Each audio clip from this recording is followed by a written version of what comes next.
This morning, the head of the prison where Joaquin El Chapo Guzman escaped has been fired. Mexican authorities are offering a nearly $4 million reward for the drug kingpin's capture.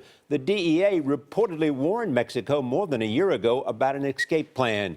Omar Villafraca is on the U.S. Mexico border in Laredo, Texas. Omar, good morning.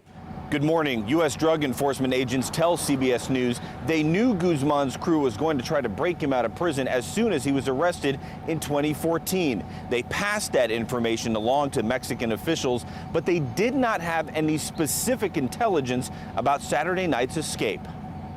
Mexico's interior minister said overnight that Joaquin Guzman, the 58-year-old fugitive known as Shorty or El Chapo, likely had help making his escape.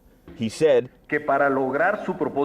"We can't omit that to achieve his goals, the now fugitive must have had the complicity of personnel and or officials from the Altiplano prison." After Guzman escaped, 32 prison guards were held for questioning. Mexican police say Guzman went into the shower Saturday night and snaked his way into a 2-by-2-foot opening in the floor.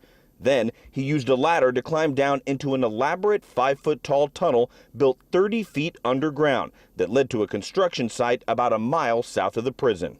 The likelihood of him being captured again is hard to predict. James Dinkins was one of the Americans who helped capture Guzman in February of last year. Last time he was a fugitive for over 10 years. He keeps learning from all of his mistakes that he's made, and so he'll be even smarter and even a well-trained escape artist that he is. Guzman's Sinaloa cartel is the largest in Mexico, worth about $3 billion. The empire controls almost half of the illegal drugs flowing from Mexico to the U.S.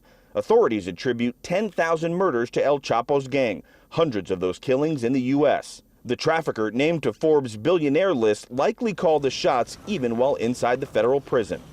They're confined in a space, but, they still continue to do business. Webb County Sheriff Martin Cuellar says the escape would not have happened if Guzman was in U.S. hands. He's not going to have the privileges that he had back in Mexico, and he's going to be well contained here in the U.S. side. He would almost rather be in a Mexican prison than in a U.S. federal prison. Absolutely.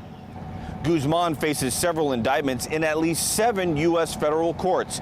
U.S. officials wanted him held in an American prison, but when the Mexican Attorney General heard that, he said the U.S. could have him once his sentence was up in 300 or 400 years.